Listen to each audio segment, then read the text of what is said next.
Halo teman-teman, pada hari ini kita akan membahas apa sih itu surat berharga negara. Kencangkan sabuk pengamannya. Sebelum itu kenalin dulu, inilah nama-nama di kelompok kami. Meluncur.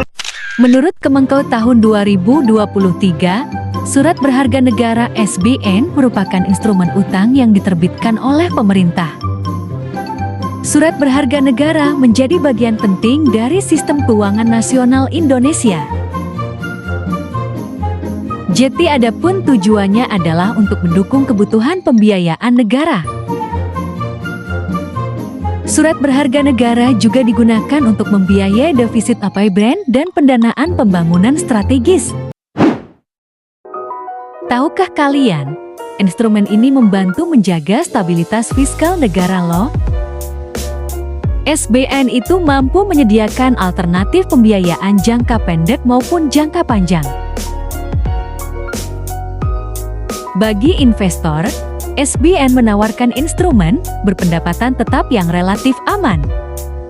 Oke, artinya pembayaran kupon dan pokoknya dijamin penuh oleh negara, serta mendukung diversifikasi portofolio. Kita lanjut pada dasar hukum dan regulasi. Pengaturan mengenai SBN didasarkan pada Undang-Undang Nomor 24 Tahun 2002. Pada peraturan ini menjelaskan tentang mekanisme penerbitan surat berharga negara,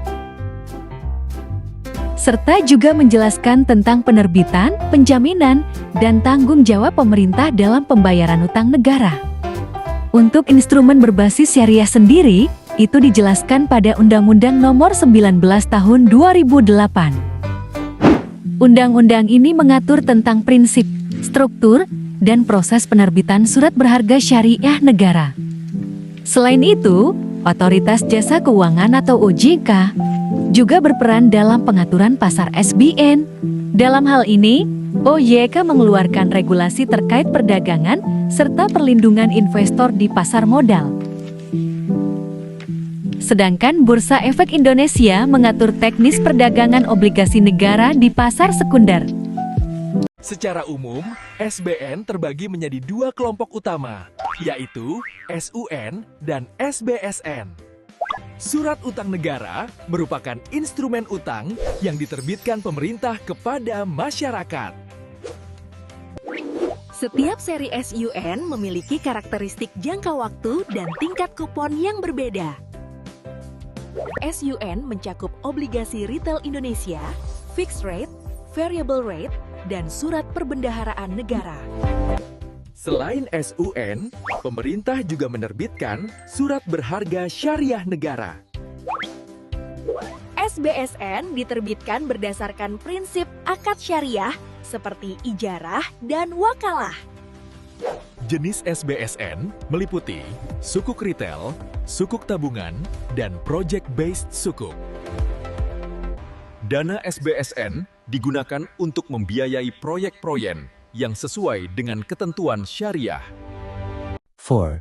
Mekanisme penerbitan dan distribusi. Penerbitan surat berharga negara atau SBN dilakukan melalui pasar perdana primary market, yaitu tahap awal ketika pemerintah menawarkan SBN secara langsung kepada investor. Pada tahap ini, masyarakat dapat melakukan pemesanan melalui mitra distribusi yang telah ditunjuk oleh pemerintah, seperti bank, perusahaan sekuritas, serta berbagai platform investasi digital. Dalam beberapa tahun terakhir, pemerintah Indonesia terus melakukan inovasi dengan mengadopsi sistem pemesanan digital melalui platform Melalui sistem ini, seluruh proses pembelian, mulai dari pendaftaran, pemesanan, hingga pembayaran, dapat dilakukan secara daring tanpa perlu datang langsung ke kantor bank atau lembaga keuangan. Penerapan SBN memberikan berbagai manfaat,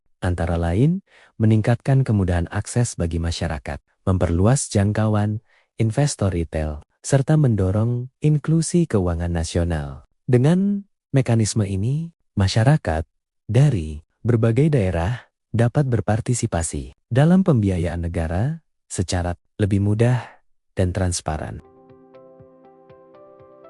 Risiko dan keuntungan surat berharga negara (SBN). SBN memiliki beberapa risiko utama, seperti risiko pasar akibat fluktuasi suku bunga, risiko likuiditas jika seri tertentu kurang aktif diperdagangkan, serta risiko inflasi yang dapat menekan nilai imbal hasil real, sebagaimana dijelaskan oleh Bank Indonesia tahun 2022. Namun, keuntungan SBN relatif signifikan. Seperti stabilitas pendapatan, melalui pembayaran kupon, jaminan pemerintah atas seluruh kewajiban,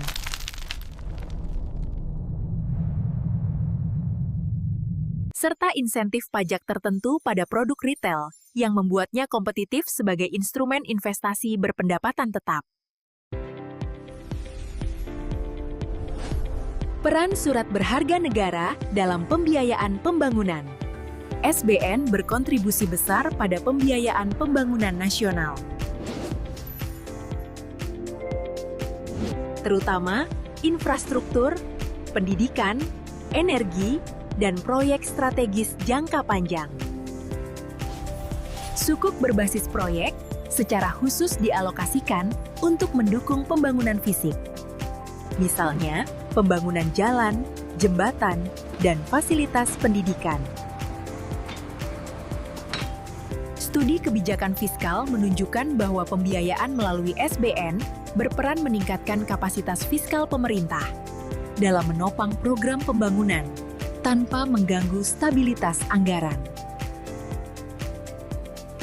Kajian empiris yang dilakukan terhadap kinerja ORI dan sukuk retail menunjukkan bahwa instrumen tersebut memberikan tingkat imbal hasil yang stabil dengan volatilitas harga yang lebih rendah dibandingkan instrumen berisiko tinggi seperti saham. Analisis Bank Indonesia 2022 menyimpulkan bahwa SBN Retail cocok bagi investor konservatif karena memberikan imbal hasil tetap dan risiko gagal bayar yang sangat rendah. Studi kebijakan fiskal juga memperlihatkan bahwa instrumen seperti sukuk tabungan memiliki daya tarik kuat bagi investor dengan orientasi jangka menengah karena kuponnya mengambang dengan batas minimal, sehingga lebih mampu menyesuaikan terhadap perubahan suku bunga DJPPR 2023.